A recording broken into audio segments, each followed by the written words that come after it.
जय हिंद दोस्तों, स्वागत है आपका हमारे यूट्यूब चैनल चंद्रहास ज्ञान सर्विसेज में। दोस्तों हम लोग 4th चैप्टर पढ़ रहे थे एनसीईआरटी ज्योग्राफी का 11th का, ठीक है। और आज दोस्तों हम लोग पढ़ने वाले हैं प्लेट विवर्तनी के बारे में। इससे पहले के दोस्तों जो चीज़ें थी इसमें, उसके बारे में हम लोग यहाँ पे पढ़ चुके थे। और आज हम लोगों को प्लेट विवर्तनी सिद्धांत पढ़ना है दोस्तों। ये एग्जाम के व्यू से काफ़ी इंपॉर्टेंट है, तो इसके बारे में याद रखिएगा, ठीक है। ध्यान से इसको पढ़िए। देखिए यहाँ से पढ़ना हम लोग स्टार्ट करते हैं। आज बोल रहा है, सागरीय तल विस्तार अवधारणा के पश्चात विद्वानों की महाद्वीपों एवं महासागरों के वितरण के अध्ययन में फिर से रुचि पैदा हुई। दोस्तों देखिए, पहले से तो विस्तार हो गया था महाद्वीप का, महासागर का, किस तरह से पैंथेलासा, पेंजिया ये सारे टूट करके विभक्त हुए। फिर उसके बाद महाद्वीपों का निर्माण हुआ, महासागर का। तो फिर दोबारा से लोगों को लगा कि नहीं, फिर से जाने की कहाँ ऐसे इसका वितरण हुआ, तो इसका अध्ययन फिर से करने की जागरूकता मतलब लोगों के मन में आई। और सन 1967 ईस्वी के बात है। 1967 ईस्वी में एक व्यक्ति है मैकेंजी, ठीक है। तो उनका नाम याद रखिएगा, मैकेंजी, और ये डेट याद रखिएगा 1967 ईस्वी में, ठीक है।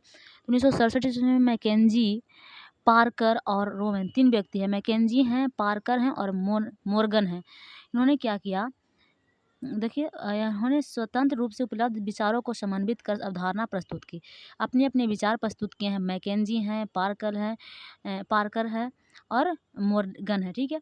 तो इन तीनों ने अपने विचार को प्रकट किया, और दोस्तों जिससे प्रकट किया ना, जिसको प्रस्तुत किया ना, उसी को कहते हैं प्लेट विवर्तनिकी, ठीक है। तो याद रखिएगा, प्लेट विवर्तनिकी की सिद्धांत किसने देखा था, तो ये 3 व्यक्ति थे, मैकेंजी थे और मोर्नर थे और पार्कर थे, ठीक है। मोर्गन और पार्कर। और यहाँ पे दोस्तों देखिए, एक विवर्तनिकी प्लेट जिसे लिथोस्फेरिक प्लेट भी कहा जाता है। विवर्तनिकी प्लेट को दोस्तों दूसरा नाम है लिथोस्फेरिक प्लेट। बोल रहा है, ठोस चट्टान का विशाल व अनियमित आकार का खंड है ये, और जो महाद्वीपीय व महासागरीय स्थलखंडों से मिलकर बना हुआ है। ये प्लेटें दुर्बलता मंडल यानी एटमोस्फेयर पर एक दृढ़ इकाई के रूप में क्षैतिज अवस्था में चलायमान है। बोल रहा है, स्थल मंडल में पर्वतीय एवं ऊपरी मंडल स्थल मंडल में पर्वतीय एवं ऊपरी मेंटल को सम्मिलित किया जाता है। स्थल मंडल में दोस्तों पर्वतीय और ऊपरी मेंटल को भी सम्मिलित किया जाता है, ठीक है। जिसकी मोटाई अगर महासागर में देखो तो 5 से 100 किलोमीटर तक होता है, और अगर महाद्वीप में देख लिया जाए तो इसकी 200 किलोमीटर तक जो है इसका मोटाई देखा गया है। बोल रहा है, एक प्लेट को महाद्वीप या महासागर प्लेट भी कहा जा सकता है, जो इस बात पर निर्भर करता है कि उस प्लेट के अधिकांश भाग महासागर अथवा महाद्वीप से संबंध है। तो प्लेट को महासागरीय प्लेट भी कहा सकते हैं, महाद्वीपीय प्लेट भी कह सकते हैं। तो किस पर निर्भर करता है, वो इससे पता चलता है कि उसका अधिकांश भाग किससे संबंधित है, ठीक है। उदाहरण के लिए अगर हम देखें तो प्रशांत प्लेट हो गया। ये दोस्तों प्रशांत प्लेट क्या होगा, महासागरीय प्लेट होगा, क्योंकि अधिकांश भाग इसका मतलब महासागर है। अगर यूरेशियन प्लेट की बात करें दोस्तों तो महाद्वीपीय प्लेट होगा। तो इस तरह से प्लेटों का नाम दिया जाता है। बोल रहा है, प्लेट विवर्तनिकी के सिद्धांत के अनुसार पृथ्वी का स्थल मंडल 7 मुख्य प्लेटों में जो है कुछ छोटी छोटी प्लेटों में विभक्त है, ठीक है। तो 7 प्लेट हैं और कुछ छोटी छोटी है, ठीक है। बोल रहा है, नवीन पर्वत श्रेणी, खाइयाँ, भ्रंश, इन प्लेटों को सीमांकित किया गया है। बोल रहा है, प्रमुख प्लेट कौन कौन से है, तो एक अंटार्कटिक प्लेट है दोस्तों, इसमें अंटार्कटिका आता है। इसके चारों ओर घेरती हुई महासागरीय प्लेट जो शामिल है, इतने सारे प्लेट इसको आते हैं अंटार्कटिका में। उसके बाद अगर हम देखें तो उत्तरी अमेरिका प्लेट है, दक्षिणी अमेरिका प्लेट है। तो उत्तरी अमेरिका प्लेट में दोस्तों इसमें पश्चिमी अटलांटिक तक तल सम्मिलित है, और दक्षिण अमेरिका प्लेट व कैरिबियन द्वीप इसकी सीमा निर्धारण करते हैं। अगर दक्षिण अमेरिका प्लेट की बात करें तो पश्चिमी अटलांटिक तल आ जाता है, उसके समय उत्तरी अमेरिका प्लेट व कैरिबियन द्वीप भी इसमें इसे पृथक करते हैं, मतलब इसको अलग करते हैं, पृथक करते हैं। अब आगे बढ़ते हैं तो प्रशांत महासागरीय प्लेट हो गया एक। फिर उसके बाद इंडो ऑस्ट्रेलियन न्यूजीलैंड प्लेट भी एक है, ऑस्ट्रेलिया की तरफ होगा। उसके बाद अफ्रीकन प्लेट भी है, जो पूर्वी अटलांटिक तल में शामिल करता है। अब यूरेशियन प्लेट है एक, जो यूरोप और एशिया से जो पूर्वी अटलांटिक महासागरीय तल भी इसमें सम्मिलित है। अगर कुछ छोटे छोटे प्लेट की बात करें दोस्तों तो कोकस है। यह प्लेट मध्यवर्ती अमेरिका और प्रशांत महासागरीय प्लेट के बीच में स्थित है। तो कोकस प्लेट है एक दोस्तों। कोकस प्लेट की अगर हम बात करें, ये छोटी छोटी प्लेटें हैं, मुख्य रूप से 7 प्लेटें हैं, ठीक है। इसको याद रखिएगा, ये सारी जो 7 प्लेटें ऊपर हम लोग पढ़े, बड़े बड़े प्लेट हैं, प्रमुख प्लेट हैं। और बाकी कुछ छोटे छोटे प्लेट हैं, तो जैसे कोकस हो गया। ये प्लेट की अगर बात करें तो ये अमेरिका में, मध्यवर्ती अमेरिका और प्रशांत महासागर के प्लेट के बीच में स्थित है। उसके बाद नजका प्लेट है, यह दक्षिण अमेरिका और प्रशांत महासागर के प्लेट में स्थित है। अगर हम बात करें अरेबियन प्लेट की, तो अरेबियन प्लेट दोस्तों इसमें अधिकतर अरब प्रायद्वीप आ जाता है। अगर हम फिलीपीन की बात करें तो एशिया महाद्वीप और प्रशांत महासागर के बीच का प्लेट है फिलीपीन प्लेट। उसके बाद कैरोबियन प्लेट हो गया, ये न्यू गिनी के उत्तर में फिलीपीन व इंडियन प्लेट के बीच में स्थित है। तो दोस्तों पपुआ न्यू गिनी उधर नहीं पड़ता है, ऑस्ट्रेलिया के ठीक ऊपर, तो उधर से है। उसके बाद फ्यूजी प्लेट की बात करें तो ऑस्ट्रेलिया के उत्तर पूर्व में है जो है फ्यूजी प्लेट स्थित है। तो इस तरह से कुछ प्लेट का जो है विवरण यहाँ पे दिया गया है, ठीक है। तो ये चीज़ें हम कुछ कुछ जो छोटी छोटी प्लेट हैं उसको याद कर लीजिएगा, और मुख्य रूप से जो 7 प्लेटें बड़ी बड़ी प्लेट है उसको याद कर लीजिएगा। दोस्तों बहुत इंपॉर्टेंट है प्लेट विवर्तनिकी के हमारे एग्जाम की बुक, इसलिए इस पर थोड़ा सा ज़्यादा ध्यान दे दीजिएगा। बोल रहा है ग्लोब पर यह प्लेटें पृथ्वी के पूरे इतिहास काल में लगातार वितरण कर रही है।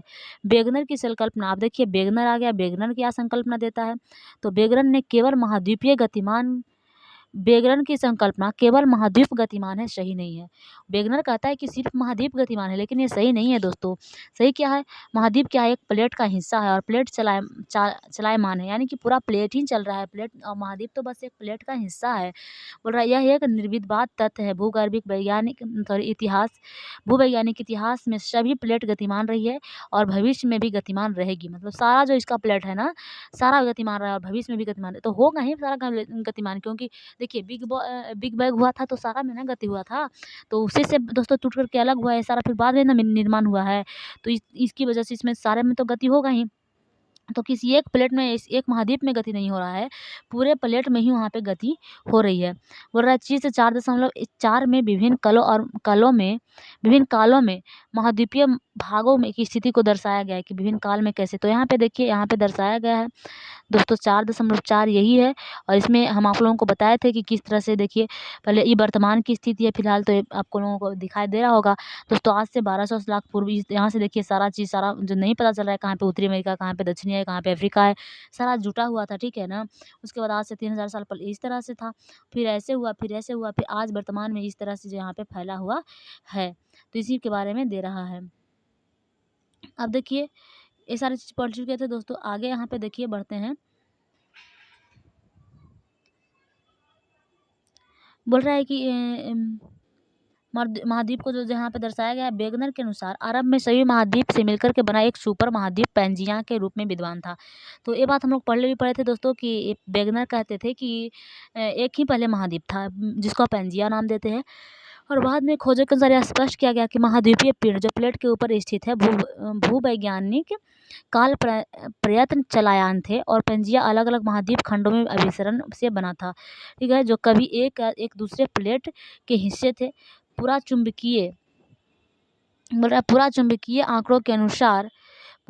आंकड़ों के आधार पर वैज्ञानिकों ने विभिन्न भूकालों में प्रत्येक महाद्वीपीय खंड की अवस्थिति निर्धारित की। भारतीय उपमहाद्वीप अधिकांश तक प्रायद्वीपीय भारत की अवस्थिति नागपुर क्षेत्र में पाई जाने वाली चट्टानों के विश्लेषण के आधार पर आंकी गई है। अब दोस्तों यहाँ पे देखिए प्लेट विवर्तनिक के फलस्वरूप 3 प्रकार की प्लेट सीमाएं हैं। तो क्या क्या सीमाएं हैं, पहला है अवसादी सीमा, तो ये सीमा हम बाद में पढ़ेंगे। सबसे पहले यहाँ कुछ फिगर दे रहा है ना, उसको पर डिस्कस थोड़ा कर लेते हैं। देखिए यहाँ पे प्लेट दे रहा है दोस्तों, बड़ी बड़ी जो प्लेटें हैं, यहाँ पे हमारा अफ्रीका प्लेट देख लीजिए, ठीक है, बड़ी प्लेट में आती है दक्षिण अमेरिका प्लेट हो गया, उत्तर अमेरिका प्लेट हो गया, यूरेशियन प्लेट है यहाँ पे। तो ये सारी चीज़ें जो है बड़ी बड़ी प्लेट है। महासागरीय प्लेट हो गया, और भी होगा अंटार्कटिक प्लेट है। इतना ही दोस्तों। यूरेशियन प्लेट देखिए इधर से एक गया है, और फिर देखिए इंडो एशियाई प्लेट। तो इतने सारे दोस्तों के 1 2 3 4 5 6 7 है ना। ये देखिए दोस्तों, यूरेशियन प्लेट यहाँ, यूरेशियन प्लेट यहाँ, दो एक ही चीज़ है, तो ये वाला चीज़ और ये वाला चीज़ दोनों एक ही गिनाएगा, तो ये दोनों एक हो गया। फिर 2 3 4 5 6 7, तो ये 7 दोस्तों हम लोगों को मुख्य रूप से बड़ी बड़ी प्लेटें हैं, ठीक है। महासागरीय प्लेट और महाद्वीपीय प्लेट, ये ऑस्ट्रेलियाई प्लेट है, अंटार्कटिक प्लेट है, उत्तरी अमेरिका अफ्रीका प्लेट, दक्षिणी अमेरिका, उत्तरी अमेरिका, यूरेशियन प्लेट, और एक प्रशांत महासागरीय प्लेट। तो इतनी सारी प्लेटें जो है बड़ी बड़ी प्लेटें हैं। कुछ छोटी छोटी प्लेटें भी इसमें दी गई है दोस्तों, देखिए जैसे कि यहाँ पे देख लीजिए फिलीपीन प्लेट है, ठीक है। उसके बाद दोस्तों यहाँ पे देखिएगा कैरोलिन प्लेट है, यहाँ पे दोस्तों देखिए नजका प्लेट है, और इधर देख लीजिएगा, इधर अरेबियन प्लेट यहाँ पे है। तो इतनी सारी जो एक कैरिबियाई प्लेट है। तो ये सारी चीज़ें जो, ये सारी जो प्लेट है छोटी छोटी प्लेटें हैं, ठीक है। स्कोशिया प्लेट, तो ये सारी छोटी छोटी प्लेटें हैं। अब कुछ सीमा के बारे में दे रहा है, उसके बारे में हम लोग यहाँ पे देखते हैं, ठीक है। प्लेट का लोकेशन पता चल गया, आप बताया था प्लेट, उसके बारे में हम दिखा दिए कैसे कैसे कहाँ कहाँ पे प्लेटें विकसित है। अब दोस्तों देखिए यहाँ पे बोल रहा है अब सारी सीमा, 3 प्रकार की सीमाएँ हैं ना, तो उसमें हम लोग पढ़ते हैं, एक पहला है अपसारी सीमा। जब दो प्लेट एक दूसरे के विपरीत दिशा में अलग हटती है और नई प्रपट्टी का निर्माण होता है, उसे अपसारी प्लेट कहते हैं। अपसारी का मतलब क्या है दोस्तों? दूर भागना, यानी कि एक प्लेट इधर गति कर रहा है, एक प्लेट इधर गति कर रहा है, अब बीच में क्या हो रहा है, मतलब कि अलग हटती हुई दिखाई दे रही है, ये इससे अलग हट रही है, एक इससे अलग हट रही है, मतलब दोनों एक दूसरे के विपरीत हटती हुई दिखाई दे रही है, तो उसको अपसारी प्लेटें कहते हैं। ठीक है। और यहाँ पे दोस्तों नई प्रॉपर्टी का एक निर्माण होगा, फिर बीच में तो कुछ आ जाएगा ना नई प्रॉपर्टी बनने के लिए, तो वह स्थान जहाँ से प्लेट एक दूसरे को की दूर हटती है, इसे प्रसारी स्थान कहते हैं। दोस्तों देखिए, जैसे कि एक प्लेट इधर गया, एक प्लेट इधर गया, तो यहाँ पे कुछ स्थान तो खाली बचेगा ना, तो उसी स्थान को दोस्तों प्रसारी स्थान कहा जाता है, तो उसी स्थान को प्रसारी स्थान कहा जाता है, याद रखिएगा। बोल रहे अपसारी सीमा का सबसे अच्छा उदाहरण की अगर हम बात करें तो मध्य अटलांटिक कटक जो है, इसी का उदाहरण है अपसारी का। तो एक प्लेट है दोस्तों, ये मध्य अटलांटिक के जो आप देख रहे हैं कटक, उसी का वो जो है अपसारी सीमा का ही उदाहरण है। बोल रहा है यहाँ से अमेरिकी प्लेटें, जैसे उत्तरी अमेरिका व दक्षिणी अमेरिका प्लेटें, या फिर यूरेशियन प्लेटें, या फिर अमेरिकी प्लेटें अलग हो रही है। देखिए ये होता है, जैसे देखिए दोस्तों, इधर से उत्तरी अमेरिका दक्षिणी अमेरिका है, फिर ऊपर यूरेशियन है, फिर नीचे अफ्रीका है, तो ये दोनों जो है बीच में यहाँ से अलग हो रही है ना, इधर उत्तरी अमेरिका दक्षिणी अमेरिका, इधर यूरेशियन और अफ्रीका, तो ये अपसारी सीमा के कारण ही जो है ऐसा हो रहा है। और बीच में देखिए एक अटलांटिक महासागर भी बन गया है, तो इसी को दोस्तों कहेंगे अपसारी सीमा। ठीक है, और इसे यही बताने का प्रयास किया गया है। बोल रहा है कि अभिसारी सीमा क्या है? अपसारी हो गया तो अपसारी में दूर जा रहा था, तो देखिए अपसारी में क्या हो रहा है, इधर जा रहा है, एक इधर जा रहा है, दूर जा रहा है, तो अभिसारी में क्या होगा, अभिसारी में दोनों पास आएगा। ठीक है, अभिसारी में क्या होगा, दोनों पास आएगा, उल्टा है ना। अब देखिए इसको पढ़ते हैं, जब एक प्लेट दूसरी प्लेट के नीचे धंस जाती है, देखिए ये धंस जाएगा, एक यहाँ से आएगा, फिर एक इधर से आएगा, दोनों धंस जाएगा। ठीक है, एक के ऊपर एक चढ़ जाएगा, एक हो जाएगा क्या, अभिसारी प्लेट। और जहाँ भूप्रपट्टी नष्ट हो जाती है वही अभिसारी सीमा है। वह स्थान जहाँ प्लेटें धंस जाती है इसे प्रतिष्ठित क्षेत्र कहते हैं। देखिए दोस्तों, यहाँ पे से एक प्लेट मान लिया इधर की प्लेटें हैं, एक इधर की प्लेटें हैं। ठीक है, ये भी दोस्तों एक दूसरे के विपरीत दिशा में भी ही गति करेंगे, एक इधर की ओर गति करेगी तो एक इधर की ओर। पीछे क्या हो रहा था, अपसारी में एक इधर की ओर जा रही थी, एक इधर की ओर जा रही थी, और बीच में प्रसारी स्थान बन गया था। लेकिन इसमें दोस्तों ऐसा नहीं होगा, इसमें एक ई भी इधर से आएगा, ई भी इधर से आएगा, तो आएगा तो अगर ये हल्का होगा तो ये नीचे, ये हल्का होगा ना दोस्तों प्लेट, तो ये इस पर दब जाएगा। ठीक है, ये भारी होगा तो इसके नीचे आकर के दब जाएगा, और अगर ये हल्का रहा तो इस पर चढ़ जाएगा, और ये भारी रहा तो इस पर नीचे दब जाएगा। तो इस तरह से कुछ होता है, भारी प्लेट अंदर बैठ जाती है और जो हल्का प्लेट होता है उस पर चढ़ जाती है ऊपर। और इसी क्षेत्र को दोस्तों जहाँ पे धंस रही है ना, मान लिया इधर से आ रहा है और इधर से आकर के धंस गया, इसके ऊपर चढ़ गया, तो यही क्षेत्र को दोस्तों यहाँ पे जहाँ पे धंसता है ना, वो इसी क्षेत्र को कहा जाता है प्रविष्ठन क्षेत्र। ठीक है, तो याद रखिएगा, इसको कहा जाता है प्रविष्ठन क्षेत्र। और अभिसारी भी दोस्तों 3 प्रकार से हो सकता है। कौन कौन से? महासागरीय व महाद्वीपीय। जैसे मान लिया जाए कि एक महासागरीय प्लेट है, एक महाद्वीपीय प्लेट है, तो हो सकता है। फिर दोनों महासागरीय है, मान लिया ये भी महासागरीय है, ये भी महासागरीय है, फिर ऐसा हो सकता है कि ये भी महाद्वीपीय है, ये भी महाद्वीपीय है। तो 3 तरह से कुल अभिसारी हो सकती है। अब तीसरा चीज़ आ जाता है, तीसरा है रूपांतरीय सीमा। ठीक है, तो रूपांतरीय सीमा क्या होता है इसके बारे में जान लेते हैं दोस्तों। यहाँ न तो नई प्लेट का निर्माण होता है और न ही परपट्टी का विनाश होता है। अब देखिए, जब एक ही प्लेट है, मान लिया जाए कि एक प्लेट इधर की ओर जा रही है, एक प्लेट इधर की ओर जा रही है, तो 2 प्लेट का निर्माण हो जाए, नई नई प्लेट का, एक इधर का एक इधर का निर्माण होगा। दोस्तों अगर दोनों एक दूसरे पर चढ़ जा रही है तो ये वाला देखिए, इधर जो धंसा अंदर की ओर, उसका तो विनाश हो जाएगा ना, तो अभिसारी में विनाश होता है। और वहीं दोस्तों अगर रूपांतर की बात करें तो रूपांतर में ना तो विनाश होगा, नहीं तो नया बनेगा, तो इसमें होगा क्या? इसमें दोस्तों रूपांतर कहीं रहा है, रूपांतरण, तो इसमें रूपांतर होगा। ठीक है, इसका कारण यह है कि यह सीमा प्लेट, इस सीमा पर प्लेट एक दूसरे के साथ साथ क्षैतिज दिशा में सरक जाती है। क्या होती है इसमें? कुछ होता नहीं है, इसमें क्षैतिज रेखा में रहता है और सरक जाता है। बोल रहा है रूपांतरीय भ्रेश 2 प्लेट को अलग करने वाला तल होता है जो समानतः मध्य महासागरीय कटकों से लंबवत स्थिति में पाए जाते हैं, क्योंकि कटकों के शीर्ष पर एक ही समय में सभी स्थानों पर ज्वालामुखी उद्गार नहीं होते हैं। देखिए दोस्तों, कटक के क्षेत्र में क्या होता है, शीर्ष पर एक ही स्थान में ज्वालामुखी सभी जगह नहीं होता है। ठीक है ना, तो ऐसी पृथ्वी की अक्ष पर दूर ऐसे पृथ्वी की अक्ष से दूर प्लेट के हिस्से भिन्न प्रकार की गति करते हैं। इसके अतिरिक्त पृथ्वी के घूर्णन भी का प्लेट भी अलग खंडों पर भिन्न प्रभाव डालता है। तो ये सारा प्लेट जो है रूपांतरित प्लेट है। बोल रहा है प्लेट प्रवाह की दर कैसे निर्धारित होती है, इसके बारे में देखते हैं। प्लेट प्रवाह की दरें क्या है दोस्तों, इसके बारे में ही देखा जा रहा है यहाँ पे। देखिए, बोल रहा है कि सामान्य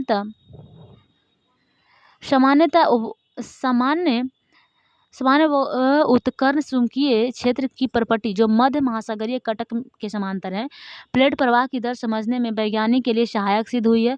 प्रवाह की ये दरें बहुत भिन्न है। आर्कटिक कटक के प्रवाह दर सबसे कम है। दोस्तों आर्कटिक कटक की अगर हम बात करें तो उसका प्रवाह दर बहुत कम है, बोल रहा है 2.7 सेंटीमीटर प्रति वर्ष से भी कम, यानी कि एक वर्ष में 2.5 सेंटीमीटर भी नहीं ये खिसक पाती है। ईस्टर दोस्तों अगर हम बात करें ईस्टर द्वीप की, तो ईस्टर द्वीप के निकट पूर्वी प्रशांत महासागरीय उभार जो चिली से 3400 किलोमीटर पश्चिम की ओर दक्षिण प्रशांत महासागर में, इसकी प्रवाह दर सबसे अधिक है। अगर हम चिली की बात करें तो सॉरी प्रशांत महासागरीय उभार की अगर हम बात करें जो चिली से 34 किलोमीटर पश्चिम की ओर है, दक्षिण प्रशांत महासागर, तो उसमें दोस्तों प्रवाह सबसे अधिक है। और सबसे कम की बात करें तो आर्कटिक कटक में, ठीक है। तो ये दोनों चीज़ याद रखिएगा। अब बोल रहा है कि प्लेट को संचालित करने वाला बल, तो ये क्या होता है प्लेट को संचालित करने वाला बल। बोल रहा है जिस समय वेगनर ने महाद्वीपीय विस्थापन सिद्धांत प्रस्तुत किया था ना, उसी समय अधिकतर वैज्ञानिकों का विश्वास था कि पृथ्वी एक ठोस गति रहित पिंड है, यानी गति रहित पिंड है। यद्यपि सागरीय अधस्थल विस्तार और प्लेट विवर्तनिकी दोनों सिद्धांत ने इस बात पर बल दिया कि पृथ्वी का धरातल व भूगर्भ दोनों ही स्थिर न होकर गतिमान है।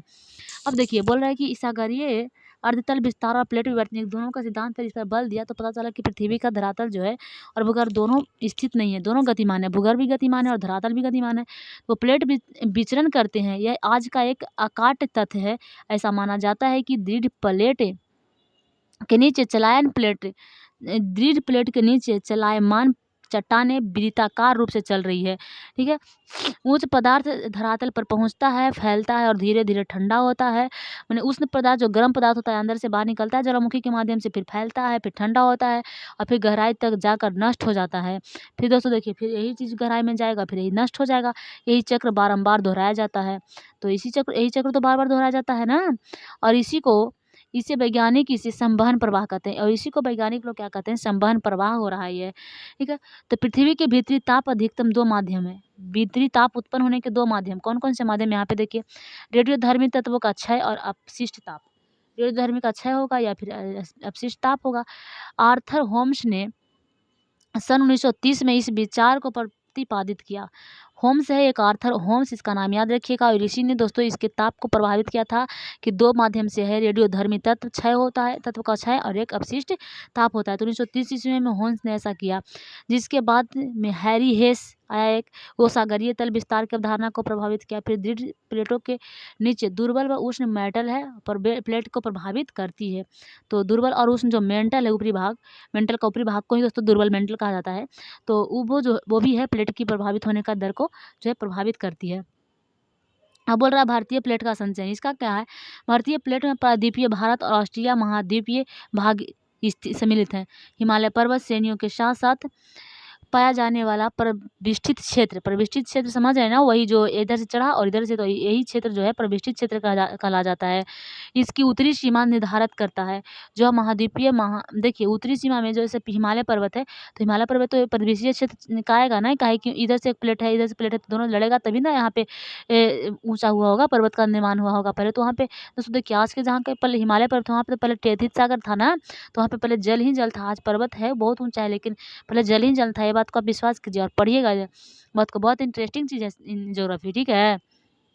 जब अपने आप को ऐसा जानने का इच्छा प्रकट करते हैं कि ऐसा आखिर कैसे हुआ, तो फिर ज्योग्राफी पढ़ने में बहुत मज़ा आने लगता है, ठीक।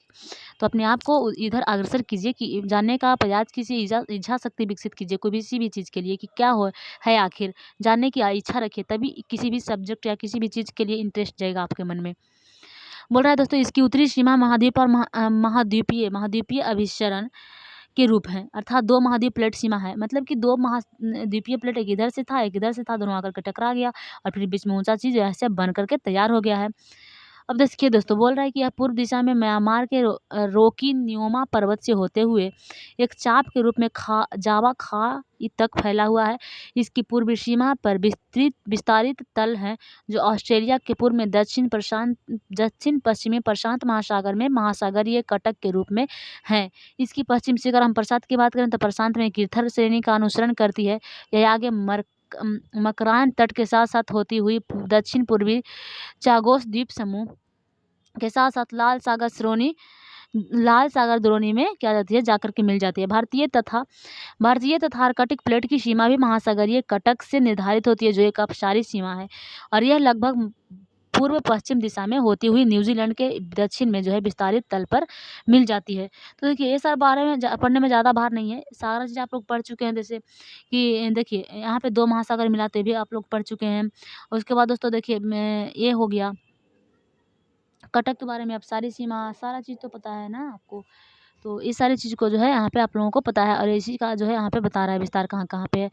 बोल रहा है भारत एक बृहद द्वीप है, क्या है, बृहद द्वीप है, जो ऑस्ट्रेलियाई तट से दूर एक विशाल महासागर में स्थित है। भारत क्या है, एक बृहद द्वीप ही तो है, जो देखिए नीचे से इसका भाग पूरा द्वीपीय भाग है। बृहद द्वीप ऑस्ट्रेलियाई तट से दूर एक विशाल महासागर में स्थित था। पहले स्थित था मतलब द्वीप था या प्रायद्वीप हो गया है, पहले इसके चारों तरफ पानी था, ठीक है, उधर एशिया वगैरह नहीं था। बोल रहा ऑस्ट्रेलियाई तट से एक दूर एक विशाल महासागर में स्थित था। लगभग 22.5 करोड़ वर्ष तक तैथित सागर इसे एशिया महाद्वीप से अलग करता था। भारत को एशिया महाद्वीप से अलग करता था कौन, तैथित सागर, ठीक है। ऐसा माना जाता है कि लगभग 20 करोड़ वर्ष पहले जब पंजिया विभक्त हुआ तब भारत ने उत्तर दिशा की ओर खिसकना आरंभ कर दिया था, और लगभग 4-5 करोड़ वर्ष पहले भारत एशिया से टकराया और हिमालय पर्वत का उत्थान हो गया। तो पहले दोस्तों देखिए भारत एशिया में था ही नहीं।